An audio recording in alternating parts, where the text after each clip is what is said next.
Bismillahirrahmanirrahim. Assalamualaikum warahmatullahi wabarakatuh. Alhamdulillah.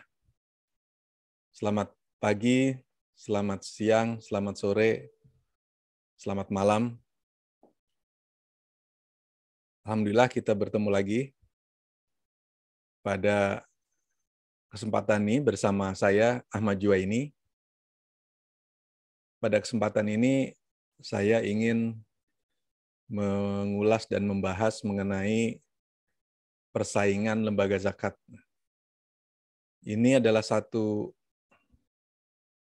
hal yang memang kadang-kadang dipikirkan dan dirasakan oleh beberapa orang. Dan pada satu keadaan memang kadang-kadang juga menjadi semacam harapan dan pertanyaan ya tentang seperti apa sih sebenarnya persaingan lembaga zakat itu. Dan lebih banyak kadang-kadang sebenarnya suatu kekhawatiran tentang adanya persaingan lembaga zakat itu. Persaingan lembaga zakat itu kadang-kadang mulai semakin terasa di momen-momen tertentu ya. Misalnya di bulan Ramadan. Karena di bulan Ramadan itu kan intensitas lembaga zakat berkampanye ya, melakukan promosi, melakukan kegiatan untuk mengumpulkan zakat atau menggalang zakat ya. Itu kan sangat luar biasa. Sehingga kemudian terasa kebutuhan penggalangannya itu menjadi sangat besar gitu. Dan pada saat seperti itu kan muncul kampanye yang luar biasa, terutama kadang-kadang yang paling sering jadi segera pemikiran itu kan ketika banyak spanduk muncul di mana-mana ya, spanduk dari lembaga-lembaga zakat. Spanduk lembaga-lembaga zakat muncul di mana-mana bertaburan dan lembaganya tuh banyak sekali gitu. Kalau orang-orang yang mungkin sebelumnya tinggal di negara-negara yang lembaga zakat itu satu, misalnya tinggal di Arab Saudi misalnya, atau di Kuwait gitu ya. Ataupun yang semisal cuma satu lembaga zakat di satu negara bagian kayak di Malaysia, melihat fenomena kampanye zakat di bulan Ramadan yang semarak dengan spanduk di Indonesia itu mungkin orang mikir, wah sampai seperti ini ya fenomena kampanye zakat di Indonesia itu. Dan banyak sekali lembaga zakat yang melakukan kampanye itu gitu. Sehingga kayaknya terasa, wah persaingannya keras banget gitu. Jadi jangan-jangan memang betul-betul bersaing gitu. Lembaga-lembaga zakat itu secara nyata dan keras gitu. Dalam rangka merebut hati muzaki atau merebut zakat dari orang-orang kaya gitu. Dan itu juga bukan hanya terlihat di spanduk ya. Itu sampai kadang-kadang kalau zaman sekarang itu ya di sosial media ya, di sosial media. Kalau dulu waktu zaman lembaga zakat aktif di iklan misal di radio, di televisi atau media-media juga itu mungkin di satu radio beberapa lembaga zakat beriklan zakat itu di bulan Ramadan itu. Juga di televisi juga demikian. Dan kemunculan kampanye besar-besaran dan kelihatan seperti masif sekali juga bukan hanya pada saat di Ramadan sebenarnya. Tapi juga kadang-kadang pada event-event tertentu, misalnya terjadi bencana besar. Itu kan masif tuh lembaga-lembaga zakat tuh menggalang dana itu. Jadi akhirnya muncul semua gitu. Semua lembaga zakat tuh muncul dengan kampanyenya yang luar biasa sehingga wah betul-betul terasa gitu. Persaingannya keras banget gitu. Kompetisinya luar biasa gitu. Itu yang kita saksikan sehingga kok bisa begini ya? Ada orang yang saya mikir kok bisa begini ya? Kok begini ya? Jadi ada orang mikir seperti itu gitu. Jadi wah, gimana gitu. Jadi sebenarnya persaingan lembaga zakat itu ada atau enggak gitu. Ya katakanlah suatu keadaan di mana lembaga-lembaga zakat itu benar-benar secara keras bertarung memperebutkan kue zakat ya, memperebutkan uang zakat di masyarakat itu sebenarnya ada atau tidak ada gitu. Atau itu sebenarnya baru pikiran-pikiran saja gitu. Kan seperti itu gitu. Jadi Maka kalau melihat kondisi seperti itu kan, apa ya, orang-orang kadang suka mikirnya, wah sayang dong ya, kan lebih baik kalau cuma ada satu lembaga zakat aja gitu, sehingga kemudian tidak jadi seperti ini gitu, tidak sampai bersaing keras seperti ini. Sampai akhirnya ada orang berpikir seperti itu gitu, gara-gara melihat ramainya spanduk zakat ya, atau kampanye penggalangan dana yang dilakukan lembaga zakat baik di bulan Ramadan maupun di bulan-bulan yang lain, pada saat terjadi penggalangan dana di suatu momen-momen tertentu atau suatu keadaan-keadaan tertentu. Sebenarnya seperti apa sih penggalangan zakat yang bersaing tersebut, atau bagaimana sebenarnya persaingan zakat di antara lembaga-lembaga zakat itu gitu. Kalau dilihat, coba kita melihat secara mendalam ya, secara mendalam, itu kan memang ya pernah terjadi bagaimanapun juga persaingan itu gitu.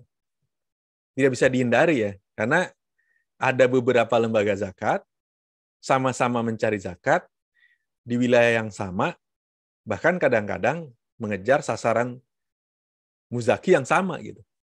Maka ya memang akhirnya ada gitu, persaingan itu ada gitu.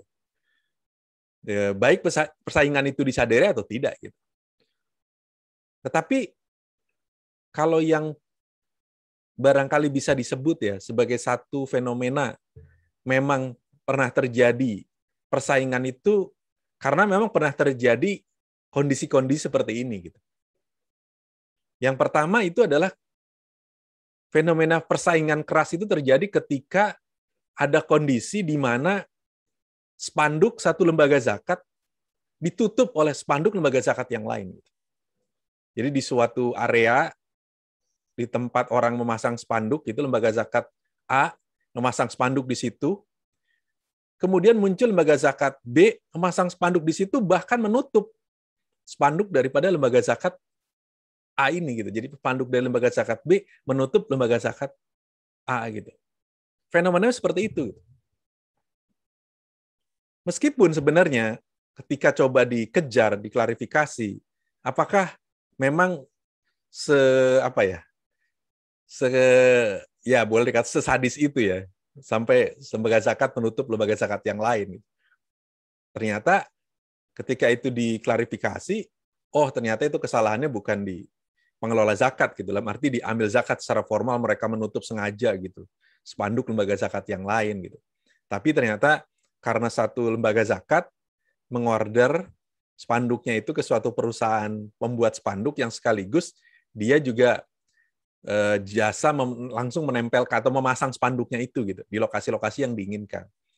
Nah, karena yang masang di perusahaan jasa spanduk nilai-nilai kalau bahasa kita tuh menghargai lembaga zakat yang lain itu agak kurang kan. Apalagi mereka dikejar untuk harus terpasang dan kelihatan karena harus difoto, dilaporkan ke lembaga zakat, maka udah secara cepat aja. Apalagi kalau di situ ada lembaga zakat yang lain, mungkin biar yang dia bikinkan itu si lembaga zakatnya kelihatan, dipasang aja di situ sehingga dia nimpa gitu, menutup spanduk lembaga zakat yang lain. Memang pernah terjadi yang seperti ini gitu. Tapi fakta yang kemudian didapatkan memang itu informasinya yang melakukan bukan dari amil-amil lembaga pengelola zakat, tapi itu adalah dari semacam katakanlah vendor pembuat spanduk yang sekaligus bertugas memasang spanduk tersebut gitu. Fenomena kedua yang pernah terjadi itu seperti ini bentuknya. Jadi yaitu ketika ada satu lembaga zakat A, dia sudah melakukan kegiatan pendekatan kampanye ke suatu perusahaan di mana di perusahaan itu banyak karyawan-karyawan muslim, dan si lembaga ini kemudian punya katakanlah kesempatan ya melakukan presentasi zakat, mengajak berzakat gitu. Katakanlah sudah berlangsung mungkin dalam 1-2 bulan atau beberapa bulan, kemudian muncul lembaga zakat B ingin masuk juga, ingin berkampanye zakat juga pada karyawan di perusahaan itu juga. Nah, si lembaga zakat A yang sudah duluan ini mencoba menghalang-halangi masuknya lembaga zakat B untuk masuk berkampanye zakat di perusahaan yang mereka sudah lebih dulu dan sudah lebih lama melakukan kampanye zakat dan berinteraksi dalam kegiatan katakanlah penghiburan zakat di perusahaan itu gitu. Memang pernah terjadi gitu. Ada kemudian upaya untuk menghalangi masuknya lembaga zakat B oleh lembaga zakat A di satu perusahaan karena si lembaga zakat A udah duluan gitu. Ya meskipun kemudian juga ketika coba diklarifikasi kepada lembaga zakatnya itu sebenarnya seperti apa, kok bisa seperti itu gitu. Dijawab katanya itu juga oknum saja, dalam arti itu bukan sikap resmi dari lembaga, itu kebetulan perorangan dari seorang katakanlah amil zakat baru ya yang bekerja di lembaga zakat gitu atau yang beraktivitas di lembaga zakat yang belum memahami nilai-nilai itu, belum tahu tentang seperti itu, kemudian dia mempersepsi sehingga dikiranya persaingan itu seperti itu, sehingga akhirnya jadinya dia menghalangi gitu masuknya itu. Jadi kalau kata lembaganya itu bukan sikap resmi lembaga, tapi itu adalah katakanlah tindakan salah satu katakanlah orang yang belum memahami, atau katakanlah sebutlah oknum saja, oknum dari lembaga zakat yang belum memahami adanya katakanlah semacam bagaimana berinteraksi di dalam hubungan antar lembaga zakat gitu. Nah, fenomena yang ketiga yang muncul ketika terjadi persaingan keras antar lembaga zakat itu adalah ketika misalkan suatu lembaga zakat A bertemu dengan seseorang ya di katakanlah calon muzaki gitu di suatu perusahaan ataupun di suatu tempat, kemudian calon muzaki itu bercerita kepada lembaga zakat A ini bahwa sebenarnya dia juga sudah pernah berinteraksi dan bertemu dengan lembaga zakat B gitu. Dan lembaga zakat B ini telah menginformasikan berbagai hal tentang kegiatan zakatnya dan juga program-programnya, dan katakanlah itu juga menarik buat si calon muzaki atau muzaki ini gitu kan. Dan kemudian disampaikan kepada orang yang berasal dari lembaga zakat A ini. Namun kemudian si orang lembaga zakat ini kemudian berusaha tanda petik ya mendiskreditkan lah lembaga zakat B dengan memberi informasi-informasi yang seolah-olah mengurangi lah nilai daripada lembaga zakat B ini, atau mendiskreditkan atau mendegradasi atau apapun lah, intinya adalah menegasikan lembaga zakat B. Ini yang pernah kejadian gitu ya. Jadi si orang dari lembaga zakat A ini berusaha menunjukkan bahwa lembaga zakat A itu tetap yang baik, dan sementara lembaga zakat B itu adalah punya kekurangan-kekurangan dalam beberapa hal mungkin, sehingga harapan si orang dari lembaga zakat A ini, si muzaki ini lebih tertarik ke lembaga zakat A, tidak ke lembaga zakat B gitu. Jadi dengan cara mendiskreditkan atau menegasikan ya tentang lembaga zakat B. Ini yang pernah kejadian, dan ini pun juga suatu kali pernah dicoba untuk diklarifikasi gitu. Sebenarnya seperti apa sih kok bisa seperti itu? Oh, ternyata lagi-lagi memang ini juga dianggap orang ini yang ya katakanlah pemain baru di amil zakat itu, dia di organisasi itu yang dia belum tahu nilai-nilainya, belum tahu tentang semacam etika-etika yang kemudian karena tidak tahu itu kemudian jadi maka muncullah tindakan sampai seperti itu, yang sebenarnya secara kelembagaan itu tidak dibenarkan atau bukan nilai-nilai yang diajarkan lah dari lembaga ataupun diterapkan ya, ataupun diberi panduan atau distandarkan dari lembaga kepada amil-amilnya dalam menggalang zakat gitu. Jadi seperti itu hasil klarifikasinya. Jadi fenomena-fenomena itu meskipun kemudian setelah diklarifikasi tidak menunjukkan sebagai sebuah denyut besar ya, artinya bukan sesuatu garis besar adanya tindakan-tindakan persaingan yang sedemikian ya kurang sehat ya, atau tidak bagus ya, katakan seperti itu gitu, tidak bagus atau kurang sehat. Tapi ya memang pernah ada persaingan itu gitu ya. Jadi itu tidak bisa dipungkiri, memang persaingan itu seperti itu pernah ada, meskipun kemudian itu pernah diklarifikasi dan kemudian diberi penjelasan bahwa sebenarnya itu bukan tindakan lembaga secara formal, katakanlah bukan tindakan ofisialnya gitu ya, tapi itu merupakan tindakan orang-orangnya gitu. Nah, jadi fenomena adanya persaingan lembaga zakat ini sebenarnya memang ada, dan itu memang ada, dan memang ada gitu ya. Jadi memang itu ada, Nah, tinggal bagaimana kemudian kita menyikapinya. Kita bagaimana menyikapinya sehingga kemudian keberadaan fenomena persaingan lembaga zakat ini dari waktu ke waktu katakanlah menjadi sesuatu yang baik, kekurangan-kekurangannya menjadi turun atau hilang, bahkan di masyarakat sudah tidak lagi akhirnya mempersoalkan lagi ya fenomena adanya persaingan lembaga zakat itu, karena masyarakat juga akhirnya tahu bahwa itu bukan suatu masalah, ya, bukan suatu masalah gitu. Fenomena itu ada, tapi bukan suatu masalah gitu. Nah, bagaimana kita menyikapinya gitu agar kemudian fenomena persaingan lembaga zakat ini tidak kemudian menjadi sesuatu yang negatif gitu. Jadi pertama, sudut pandang yang kita harus kembangkan ya dalam menyikapi persaingan lembaga zakat ini adalah menyadari bahwa berlomba-lomba dalam kebaikan itu memang diperintahkan oleh Allah Subhanahu wa taala, ya. Berlomba-lomba dalam kebaikan itu memang diperintahkan oleh Allah Subhanahu wa taala. Dan memang sunatullah kan, berkompetisi itu kan sebenarnya sunatullah. Dan yang namanya berkompetisi itu bukan sesuatu yang negatif gitu. Memang itu bahkan kan menurut banyak pakar kan kelahiran setiap manusia juga hasil kompetisi kan. Kompetisi katakanlah calon buah dari seorang ayah dan seorang ibu itu kan, seorang ayah itu harus bersaing dengan sekian juta juga sesama sel yang dibawakan dari sel laki-laki ya gitu, katakan seperti itu.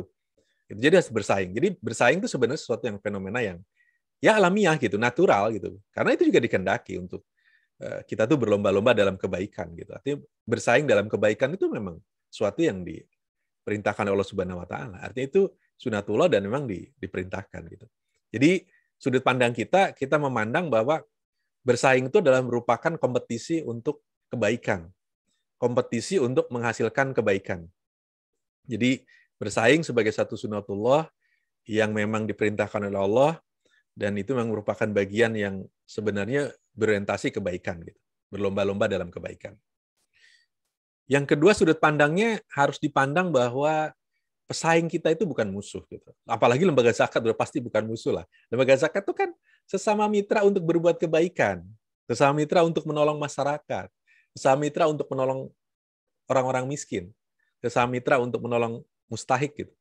Jadi kita kalau memandang pesaing dalam arti lembaga zakat yang lain itu adalah sebagai mitra untuk meningkatkan prestasi, mitra untuk kita belajar untuk meningkatkan prestasi kita gitu, semacam kayak cermin gitu ya, cermin untuk kita meningkatkan prestasi kita gitu. Lembaga zakat lain itu mitra buat kita meningkatkan prestasi kita. Oh, lembaga zakat ini sudah sampai di sini, kita sudah sampai di mana? Apa yang harus kita perbaiki? Oh, kita kelebihannya di sini. Oh, mereka ada kekurangan di sini. Kita jaga agar kita jangan memiliki kekurangan seperti itu, dan kita tingkatkan kelebihannya. Lembaga zakat lain-lain juga akan mempelajari kita, dan akhirnya kemudian mereka juga akan menjadikan kita sebagai sarana untuk meningkatkan prestasi mereka gitu. Jadi pesaing bukanlah musuh, tapi mitra untuk meningkatkan prestasi gitu. Jadi sesama lembaga zakat itu dalam arti kita bersaing itu kita melihatnya sebagai pesaing itu bukan sebagai musuh, tapi mitra untuk meningkatkan prestasi. Kemudian yang ketiga, kita harus menyadari dan mengetahui bahwa sebenarnya potensi zakat kita, sebutlah kue potensi zakat kita, itu masih jauh lebih besar dibanding yang sudah dikumpulkan oleh lembaga-lembaga zakat kan. Jadi kue zakat kita itu kan menurut satu perhitungan kan sampai 300 triliun lebih kan. Sementara yang dikumpulkan lembaga-lembaga zakat formal itu kan baru 12-13 triliun di akhir tahun 2020 itu kan. Jadi masih banyak. Jadi kita jangan kemudian ketakutan dan sampai kemudian melihat lembaga zakat yang lain itu seperti monster yang mengerikan ya. Tapi lembaga zakat tuh ya masih banyak sesama yang harus kita kerjakan. Kue zakat yang belum digarap juga masih banyak. Kita justru harus sama-sama ya terus bekerja meningkatkan capaian-capaian kita untuk agar kue zakat ini betul-betul dapat diserap seoptimal mungkin gitu. Kita butuh teman untuk ikut sama-sama menyerap kue zakat yang masih sangat besar ini. Jadi kalau yang dikumpulkan oleh lembaga zakat baru sekitar misal 5% dari potensinya, artinya kan masih ada 95%, masih sangat banyak gitu.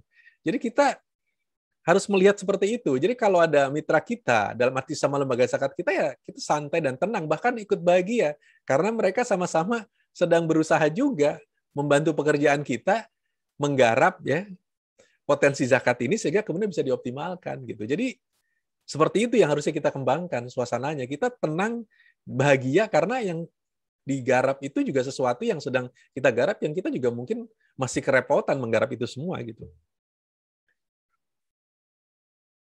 Yang kedua, harus ada sinergi dong antara lembaga zakat ya, karena bagaimanapun juga kalau tidak ada sinergi itu kelihatannya kita kurang guyup gitu. Kurang akur gitu.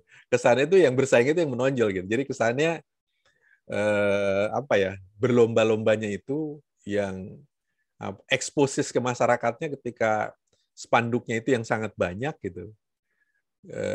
Sehingga kemudian kerasa sebagai persaingan itu yang lebih besar, itu yang mungkin bisa ditutup dengan kegiatan-kegiatan sinergi programnya gitu kan, kegiatannya dalam membantu masyarakat, sinergi dalam melakukan pelayanan kepada muzaki ataupun sinergi dalam melakukan pelayanan kepada mustahik, sinergi dalam mewujudkan data zakat di satu wilayah, di satu daerah, bahkan data zakat nasional. Ini sinergi ini perlu ditunjukkan kepada masyarakat bahwa kita, meskipun lembaga zakatnya banyak, tapi kita tuh bekerja sama gitu. Jadi kita tuh kalau bersaing tuh sehat semua dan bagus gitu, positif. Dan bahkan kita buktikan nih, buktinya kita tuh bersama-sama mengurusi bencana, sama-sama mengurusi pendidikan, mengurusi kesehatan, melayani orang sakit dan sebagainya. Itu kan kita tunjukkan ke masyarakat sehingga masyarakat melihat, oh ternyata enggak kok, lembaga zakat A sama lembaga zakat B itu enggak selalu kelihatan bersaing, sering mereka bersama-sama melakukan kegiatan bareng-bareng, bahkan guyup. Seperti udah kayak kakak beradik satu keluarga gitu. Itu yang bagus kalau kemudian bisa tercapai seperti itu gitu. Sinergi gitu. Dan yang terakhir, kalau bisa manakala ada kesulitan dialami oleh satu lembaga zakat, ya lembaga zakat yang lain membantu. Ya tentu sejauh yang bisa dibantu oleh lembaga zakat yang lain. Tapi intinya bahwa kalau kita tuh merasa bersaudara sesama lembaga zakat, ya kalau memang lembaga zakat yang lain itu ada masalah, ya bisa dibantu. Meskipun mungkin ekstrimnya gitu, mohon maaf gitu, bantunya bukan bantu yang menjadi katakanlah ya boleh disebut sebagai rahasia dapur lembaga zakat yang lain dong ya. Memang itu tidak bisa dibantu kalau udah menyangkut rahasia dapur lembaga zakat. Tapi di luar itu dibantu gitu. Jadi mungkin mohon maaf gitu kalau misalnya ada lembaga zakat belum bisa ngasih tahu daftar muzakinya ke lembaga zakat yang lain. Karena itu kan kayak semacam rahasia dapur. Oke lah, itu tidak dibantu kalau itu yang ditanyakan atau diminta tolong gitu. Tapi kalau misalnya lembaga zakat itu misalnya perlu informasi tentang data mustahik di suatu daerah, kemudian lembaga zakat B punya, ya dikasih. Atau misalnya gitu, lembaga zakat A lagi kebanyakan dana operasionalnya gitu. Ini paling contoh-contoh yang harusnya mungkin bisa menjadi sesuatu yang bisa dipikirkan nih. Sementara lembaga zakat B benar-benar lagi seret, lagi susah gitu dana operasional, bahkan berat gitu. Ya nggak salah lah, nggak ada salahnya. Sekali-kali, kalaupun tidak selalu ya, sekali-kali di kondisi yang sangat parah, misalnya dalam kondisi ternyata pas lagi suatu momen tertentu, misalnya karena ada COVID, ada lembaga zakat yang benar-benar gitu, pengumpulan zakat tuh susah banget gitu, sehingga kemudian mengancam dana operasional. Ya bolehlah dibantu oleh lembaga zakat yang lain yang kebetulan lagi leluasa, lagi banyak dana operasionalnya, karena memang zakatnya juga besar. Nah, kalau itu bisa dilakukan, lembaga zakat bisa membantu lembaga zakat yang lain, wah itu luar biasa sekali. Jadi, saya kira prinsipnya persaingan lembaga zakat itu tidak perlu dipandang sebagai satu permasalahan yang sangat besar, yang sangat rumit, yang sangat kronis, tapi itu adalah harus dipandang sebagai challenging, ya, sebagai tantangan untuk kemudian saling bantu-membantu, tantangan untuk kemudian saling memperbaiki, tantangan untuk mewujudkan sinergi, dan pada akhirnya juga tantangan untuk membuktikan bahwa dalam urusan perzakatan ini, kebersamaan kita jauh lebih penting bahkan daripada sekedar bersaing mengumpulkan zakatnya. Barangkali pada kesempatan ini, itu yang ingin saya sampaikan, sampai di sini yang ingin saya sampaikan ya. Mudah-mudahan banyak manfaatnya. Ya. Kalau ada kekurangan, silahkan saya diberi masukan, dikasih saran. Astagfirullahaladzim kalau ada yang salah di hadapan Allah Subhanahu wa Ta'ala. Akhirnya, wallahul muwaffiq ila aqwamit thoriq. Wassalamualaikum warahmatullahi wabarakatuh.